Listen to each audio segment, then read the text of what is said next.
the opportunity, but for those of you who have not, I would recommend the next time you go to Memphis, Tennessee, that you would visit the Slave Haven. I was reflecting the other day on my experience when Dr. Sherry and I took the boys several years ago.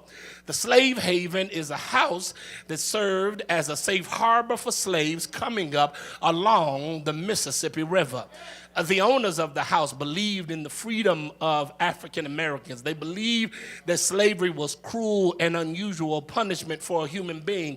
So in order to participate in the freedom movement, they made the house a haven and a safe harbor. Somebody say safe harbor. They helped slaves along the Underground Railroad get to the freedom of the North. It was risky to do this. It might cost them their lives. Yet they made a decision to not sit by and do nothing because that was not an option. Somebody say not an option. To talk about slavery being unjust was good, but it was not enough. They had to participate and get involved. On your trip to the slave haven, they take you downstairs where the slaves would hide. The curator there would tell you up to 75 slaves would be in this tight spot with their mouths closed, and when the coast would clear, they would gather their things and make their way to their next destination. Say destination. In fact, this house was not the only house for a haven for slaves. If you just read a history book, you can read a history book on Underground Railroad, and what you would discover is that from the moment the slaves went away, there were set places already prepared to receive them to help facilitate their journey to freedom. Somebody say freedom. Do better than that. Say freedom. Without these havens and safe harbors, they would never reach freedom. Without these havens and safe harbors, many of these slaves would never see a life without chains. So along the way, the Underground Railroad, it took the courage of those who would transform their homes to havens and help facilitate the freedom of the slaves. Somebody say freedom. What stands out the most to me is that these individuals with houses, with barns, with outhouses, chose to get involved. Don't lose the sermon. They made a conscious decision that they were not going to just talk about freedom. They were going to participate in helping others get their freedom. Say yes. Freedom was not a personal act. Freedom was not a solo act. Freedom was not an isolated act. It took community. Let me say a caring community that believed that freedom did not just belong to a select few, but freedom belonged to everybody. Somebody say everybody. I lost some of y'all. Say everybody. Freedom was not just for those of a certain color, a certain class, and a certain ethnicity. But as God created creatures, freedom belonged to everybody. Say everybody. There were those during that time that understood a fundamental principle. I am not free until we're all free. I love these narratives. I use these narratives, the slave narratives, in my class at OU because they speak to us even today. Somebody say today. In a culture that is so focused on me, myself, and I. In a culture that believes that if I made it, then you can make it by yourself. In a culture that one of the richest companies capitalizes on the word I, iPhone, iPad, iPod. This culture that exists today is more disconnected and unconcerned than any other previous generation. Y'all got quiet in church. I don't lay the blame all at their feet, though. Much of the reason that this generation is that way is as a result of the generations before them that slowly distance themselves from one another. Somebody say yes. There was an era, believe it or not. There was an era, believe it or not, where we had common goals and a common struggle and a common ideal and a common plan. There was an era where participating in uplift and empowerment was not an option for you. It was a mandate. Shout mandate. There was an era where we believed that if you advance, you would turn around and help somebody else advance. If you got better, you turned around and helped somebody else get better. If you move forward, you turn around and help somebody else. Why y'all quiet in church today? You turn around and help somebody else move forward. There was a time where you did not openly admit and tell nobody that you did not vote because it was shameful to say that to somebody. Somebody say yes. We needed each other, so we laid aside our differences. We connected to one another, and we helped each other advance. Somebody shout advance. Y'all quiet in here. Say advance. The reason we were better together, y'all feel this transition. The reason we were better together, feel the transition. The reason we were better together is because we had common adversaries. We had common enemies. We had common foes. We had common opponents that were trying to hinder our advancement. I just lost 3/4 of the church right there.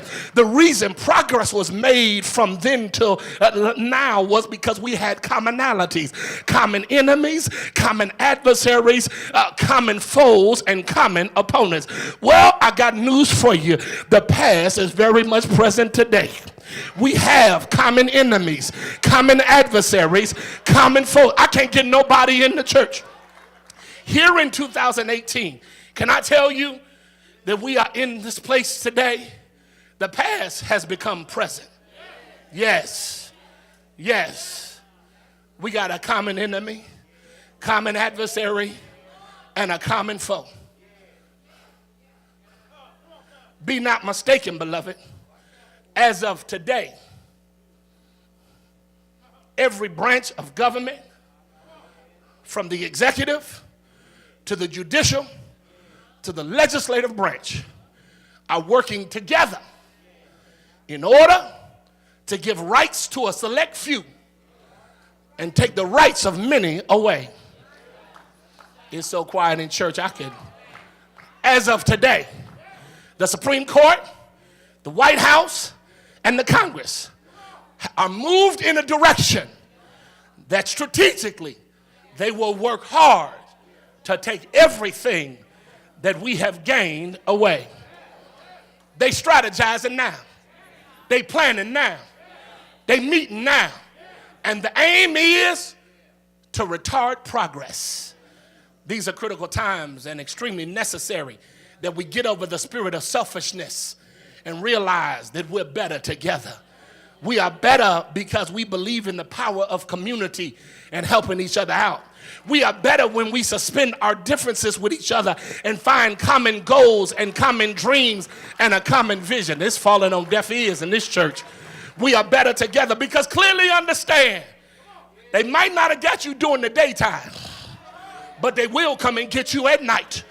Now, for those of you who think that I'm trying to give a platform, a political platform, this is not a Republican issue. This is not a Democrat issue. This is not a liberal issue or a conservative issue. This is a fairness and a justice issue. This is about the progress that has been made in this country over the last 40, 50 years. And y'all mark my words, our generation has never seen this before. Evil has reared its ugly head. And I got news for you. If we don't decide to come together and put aside our petty differences and make a decision that we're going to take care of our communities, we're going to take care of our schools, we're going to take care of our neighborhoods. I'm not dependent on the White House, the Congress, or the Supreme Court, because guess what? You can't right now. Slap your neighbor, say we better together.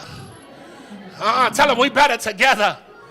The book says a friend loves at all times. His brother is born in adversity. The book says iron sharpens iron, so a person sharpens one another. The book says look not only for your own interest, but for the interest of others. Our responsibility is to connect with people, empower people, lift people, encourage people. That's a biblical principle. Say yes, y'all.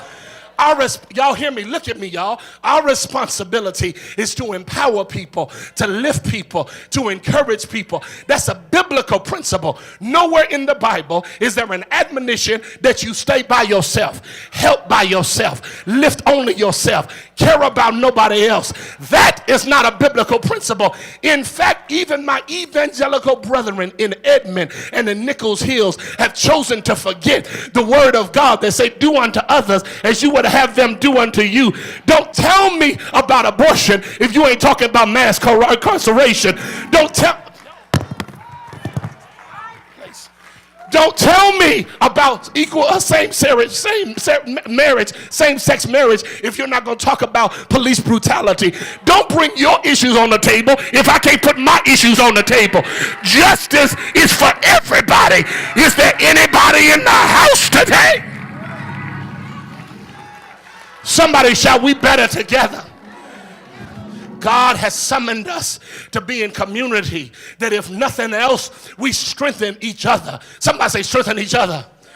Let me put it like this. Most of us can testify that the reason we're here today is because we come from communities that made us who we are right now. Can I get a witness in the building?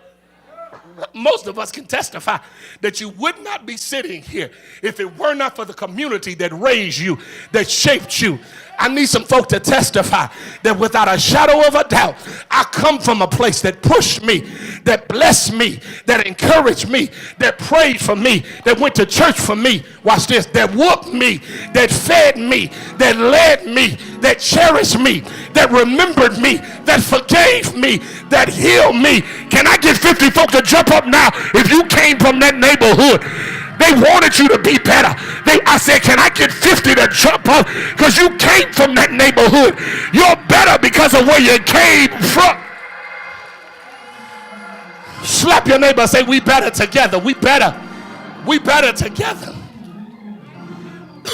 Somebody say yes. Look at me. Hey, look at me. Hey, look at me. You are not an island unto yourself.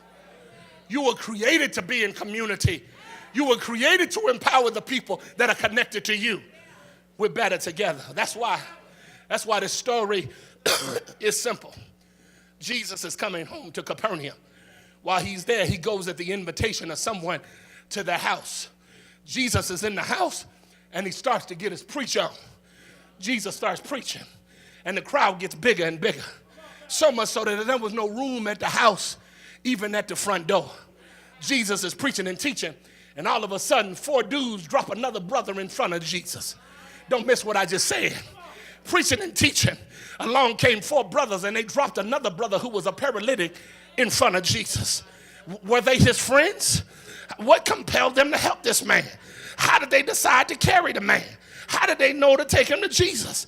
These are a few questions that I laid at the text because I want to know, why would these brothers decide to help another brother, and maybe we can glean some lessons. Well, from the outset, what causes most people, go on, do it, Coleman, what causes most people to help one another is that they have been in the position of the paralytic man.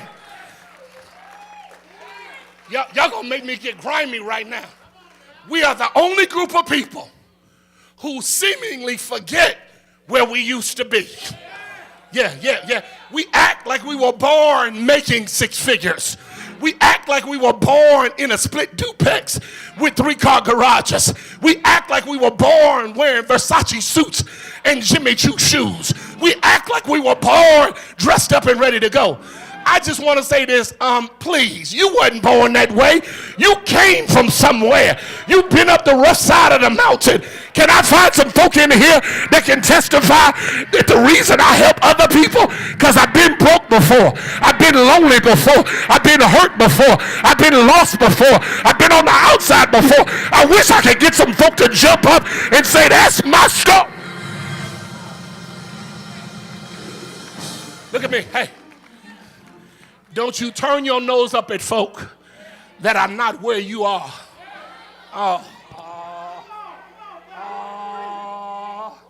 Don't you turn your nose up on folk who are not where you are.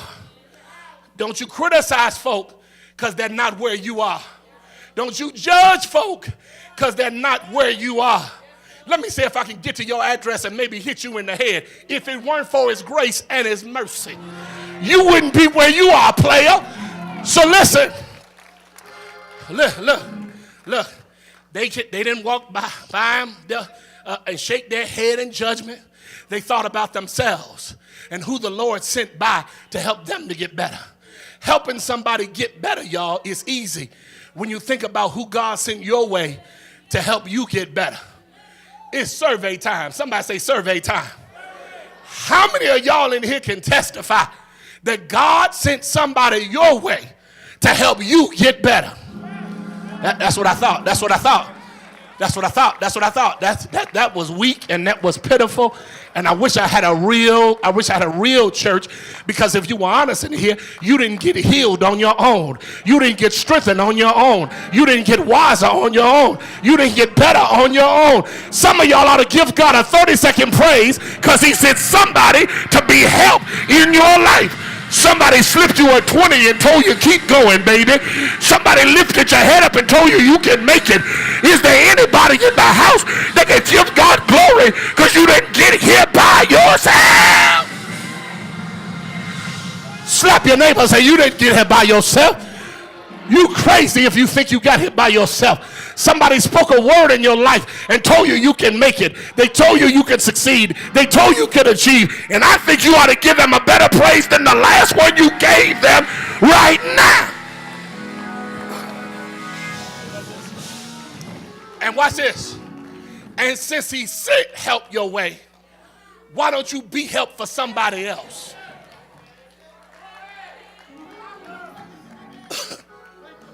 We are the only group of people who use the phrase crab mentality.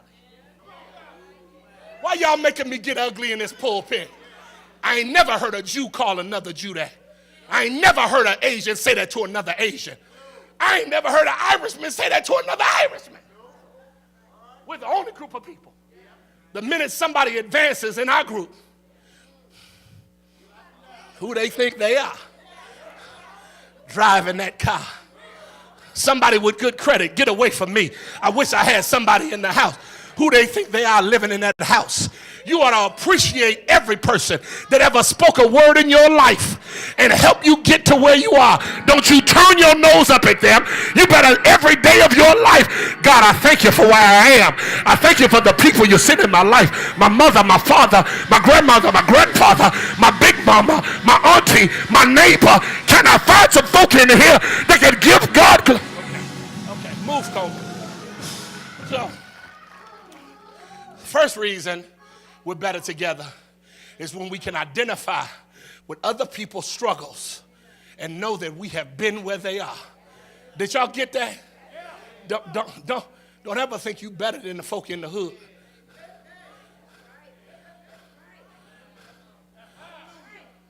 I said something, y'all got quiet as a church mouse. Well, never think you better than the folk in the hood. Never turn your nose up at them. You looking at them like something wrong with them. Something wrong with you. Somebody helped you. Why don't you help them? Because sometimes all people need is a word in their life to help them make a decision that I'm going to get better today. Y'all, okay, all right. Point 2. Brothers helped this paralytic not just because they saw themselves in him, but let me tell you the other reason we're better together. Because these brothers were committed to his healing. Let me say it to you. Ain't nothing worse, AIN''T. Ain't nothing worse than a sometimey friend. Y'all, I got some. Ain't nothing worse than somebody that's with you when you're well, but the minute you get sick, they ain't nowhere to be found. Ain't nothing worse. They want to hang with you when you got some cheese in your pocket, but the minute you out here on lack, they nowhere to be found. Ain't nothing worse. They with you when you're driving well and smelling well and living well and eating well and working well, but let well fall on hard times. They ain't nowhere to be found. Some of y'all know that the worst stab wound is not the stab wound from an enemy. It's a stab wound from a friend that told you that they were going to be with you. But the minute your life turned upside down, they wasn't know. Y'all better help me preach in here. Better together means you surround yourself and are willing to be the type of person that's willing to go all the way, not just part of the way. The scripture mentioned earlier says a brother is born for adversity. These brothers were committed. Shout committed. Y'all gonna miss this point. I pray to God y'all get this. They refused to let this man stay in the condition that he was in. They refused to let him stay sick, stay crippled, and stay handicapped. They were committed. Somebody say, be committed. This literally means that you don't give up when things get rough. You hang in there with folk until better shows up in their life. Oh, man, it got quiet in church. How many of y'all saw the Karate Kid? Raise your hand. How many of y'all saw? Okay, the urban version. You know, I got to qualify. Raise your hand if you've seen do I need to explain urban? I'm at Fifth Street, excuse me. The urban version with Jaden Smith and Jackie Chan. Y'all know, say yes, y'all. Y'all remember that cold movie? Remember at the end when Jaden hurts his leg and they in the room and Jackie tells him, you've done enough. You're already a winner. Jaden refuses to quit. Jackie said, man, you could quit right now. Jaden said, no, I don't want to quit. He said, why? Jaden said, because I don't want to be scared no more. That will shout on another day by itself. Jackie excuses the doctor that was in the room. Then he lays his hands on him. Y'all, if I had a church in here, we'd have ran. He goes back out to fight some more. While Jaden is on the mat, Jackie looks at him and he tells him, he says, focus. Now, that may not mean nothing to y'all, but I got something out of that. We know why Jaden didn't want to quit, but why did Jackie, his trainer, didn't want him to quit? Because he saw something in Jaden, even though he was injured. Beloved, you better surround yourself with folk that can see something in you when nobody else sees it in you.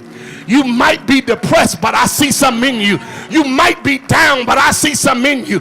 You might be broken, but I see something in you. You might be weak, but I see something in you. Is there anybody in here that's ever had somebody tell you, I ain't gonna give up on you, baby, because I see something in you? I need 30 to jump up now because Jesus saw something in you. Is there anybody in here that can jump on your feet and shout, I'm committed?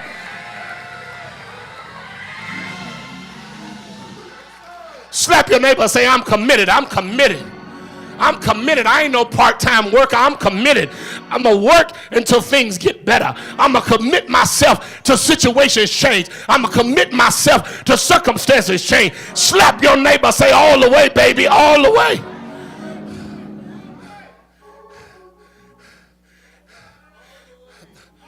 They helped the man because they saw themselves in him. They helped the man because they were committed to him getting better. Somebody say, get better. Y'all ain't saying it. Say, get better. Here's the last point. I'm out of here. Take communion. We gone. Here it is. They helped the man because they had faith. Let me go and do it like I did at 8:30 service. Abraham Lincoln signs the Emancipation Proclamation. The ink that he signed it with was not just because he was benevolent.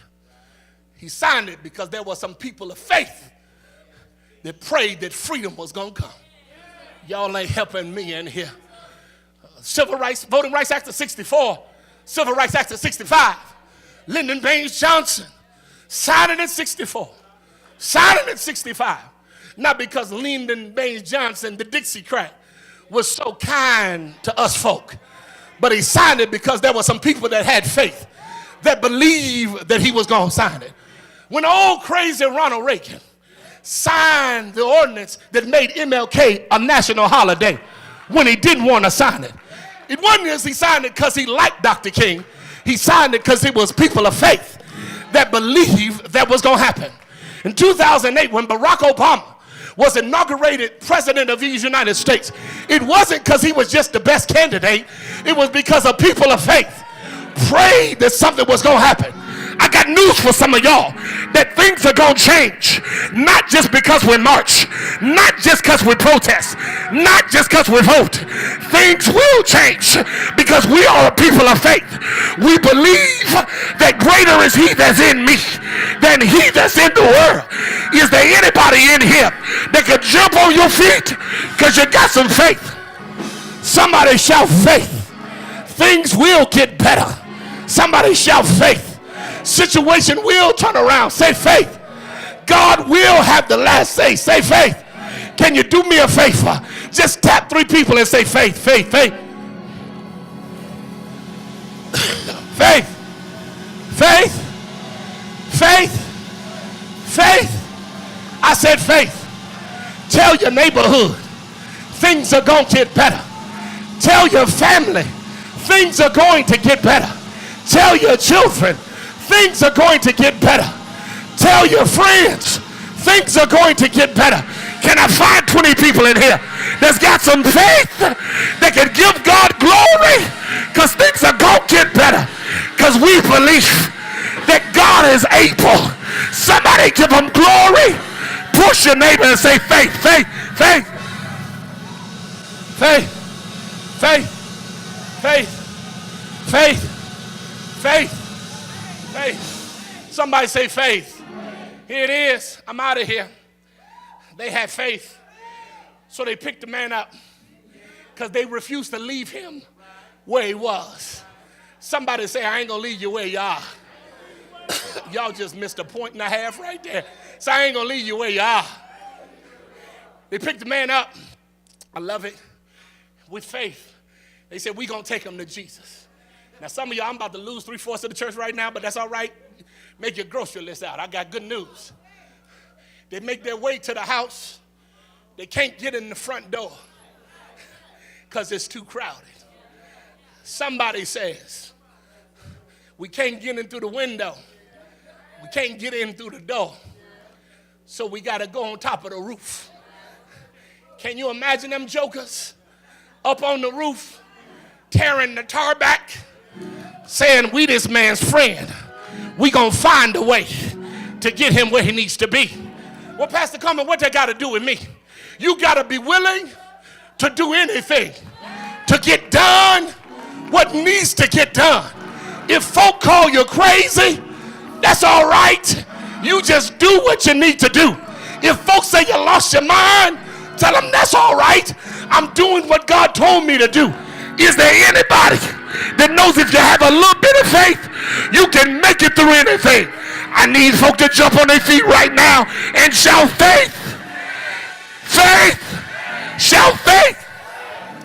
I was musing the other day, as I do often between the university and the church, and I started thinking about the civil rights movement and thinking about the things that took place and the songs that they sang.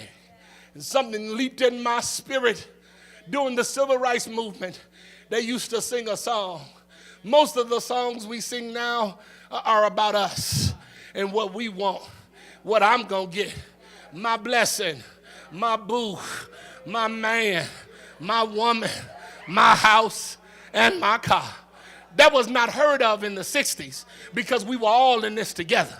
And they used to sing a song. And I know it ain't contemporary, and I know some of y'all don't know it, but a few folk know it. And the song was simple. When they wanted to mobilize and get group think together, they would break out and sing, walk together, children, and don't you get weary. Walk together, children, and don't you get weary. Walk together, children, and don't you get weary. There's a great camp meeting in the promised land. I want to tell y'all that in order for us to make it under this regime, we're going to have to walk together. We're going to have to pray together. We're going to have to talk together. We're going to have to worship together. We're going to have to plan together. We're going to have to strategize together. Is there anybody in here that can give God glory?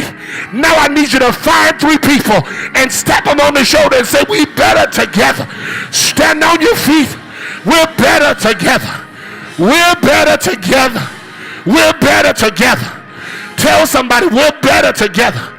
I need you to jump on your feet and shout, we're better together. Give God glory right now. We're better.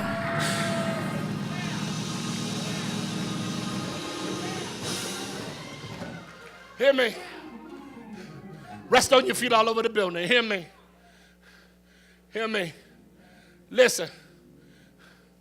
We are better. What? Together. Let me tell you why. Y'all hear me. Y'all hear me. Y'all hear me. You hear me.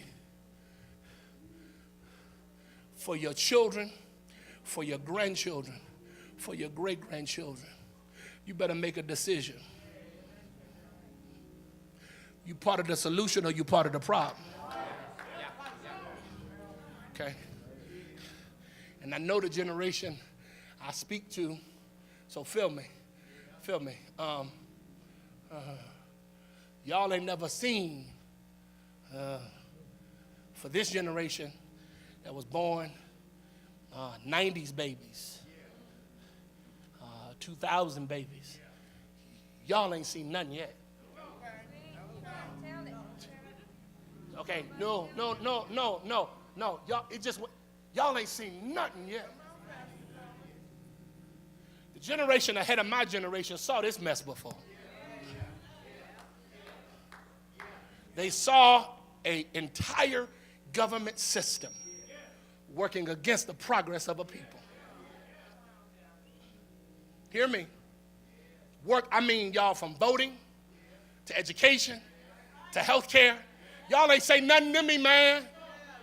Every system, literally, generation before me saw this. And slowly but surely, rights taken away. The income gap between the haves and the have-nots begin to get wider and wider. Right? So now, we using the same drugs, and they need therapy, and we get jail. Forget y'all. I'm in the wrong church, Ed. I need to go to the East Coast. They don't get it. Same drug. They get therapy. We get jail. I'm not crazy, y'all. You need to decide whose team you on.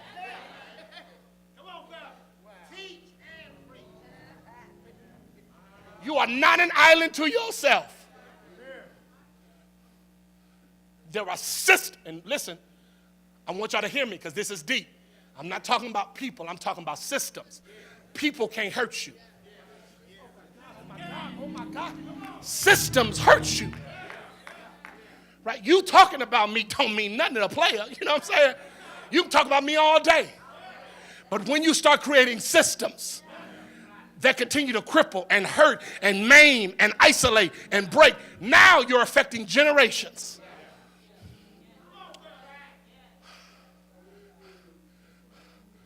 I got 30-something kids in my class at the university. I asked them a couple weeks ago, how many of y'all registered to vote? How many of y'all were registered in the last election to vote? Everybody raised their hand. I said, how many of y'all voted? 6 of them raised their hand.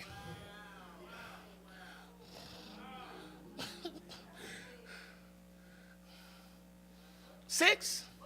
I said, whoa. Forget that lesson plan. We got to talk about something else. Why y'all ain't vote? It don't matter. But wait a minute. But y'all complain more than anybody. And my thing is, you can't complain if you ain't participating in the process. Y'all didn't come to church for that. Maybe you need to go to Edmond, to that other church. You can't say nothing to me if you ain't participating. Come on, man. And listen. And I'm saying this because it's spiritual and it's social. It's connected. Because you got to get your spirit in a place where you start understanding you're connected to other people. And when you're connected to other people, you're responsible for them. You're not an island unto yourself. Last thing, and I'm done. I just got to teach y'all as much as I can until next week. Amen. So your enemy, Steve, watch this. Your enemy will never strike you in your weakness. He'll strike you in your strength. The first thing that the other party did when they took over was start redistricting. The first move they did, okay, come here. You're in the classroom now. You're in the classroom. Ready? They started making more districts red, less blue, because they realized if we can take away their voting, we can control all of this. Okay, I just lost the church. So that's why some people in certain states are having a hard time voting. Because they said, well, we can fix it. Now we can do voter ID. Well, most of us in Oklahoma City, you drive cars, so we have IDs. But there are so many other cities, y'all, where people don't have IDs because they take the bus. Okay, let me move on. Whatever, let me move on. You got to get it. We're better together. You are not an island to yourself. Stop assuming, and let me say this, stop letting your children live in this fairyland world that everybody sees you equal. Use a lie. Use a lie, man. You are a liar. Sometimes you need to take the innocence away and say, no, everybody don't like you. And some of them don't like you because of the color of your skin, because of the neighborhood you come from. But what we're going to do is, as a community, we're going to surround you. So if you don't get it in your school, you're going to get it at the church. Come on, somebody. If you don't get it in the neighborhood, you'll get it at the church. Can I find some folk in here? I'm done. Somebody shout better together. You help people because you have been where they are. You help people because you're committed to their healing. You help people because you have faith to know that if you get them in the right place, they can be healed and empowered. Somebody give them praise right there.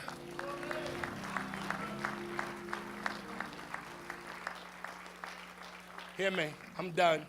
I'm done. Hopefully you got something out of this. We are better together. Set aside your differences. Set aside your art. Set aside that stuff. Realize that there are people in your life that need your strength. They need your wisdom. I told those in 8:30 service, when I grew up, even the wino had wisdom. Can I get a witness in the building? It was the drunks that didn't go to church that told us what we need to do. Somebody say amen. At some point, we are better together. When we connect with each other and believe in the power we have, not to hate other people, not to be mean to other people, but our strength comes from within us to make our community, to make ourselves better. Somebody say amen. Come on, give God praise. That's it for me. So watch this. They're getting ready to sing it. I'll pray for you. You pray for me. And we'll watch God change things. Boy, give me 5 in the house. I pray for you. You pray for me. And watch God change things. I ain't worried, y'all. I pray for you. You pray for me. And watch God change things. Somebody give them praise right there. The doors of the church are open. Give them praise. I pray. Come on. Lift your hands. Lift your hands. You pray for me. And watch God. Yeah. And watch God change me. I need you to look at your neighbor and say that to him. I don't care where they look at you. Look at somebody and tell them, come on. I pray for you. Yes, sir. Yes, sir. You pray for me. And watch God. Come on. And watch God change me. Come on. Come on. Come on, somebody lift up one hand. Lift up one hand. I pray for you.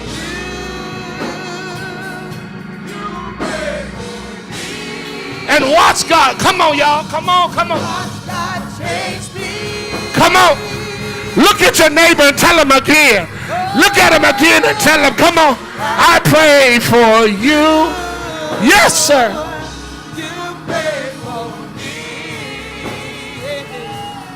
Watch God change me. Oh, everybody. Yeah. I pray for you. You pray for me. Watch God change me. Come on, the devil's banking on you being quiet. Somebody make some noise in here. Come on. I pray for you. Take the time to pray for me. Watch God change things, yeah. Hey. Come on, Derek, no music. I want them to sing it. Y'all better sing it loud. Come on.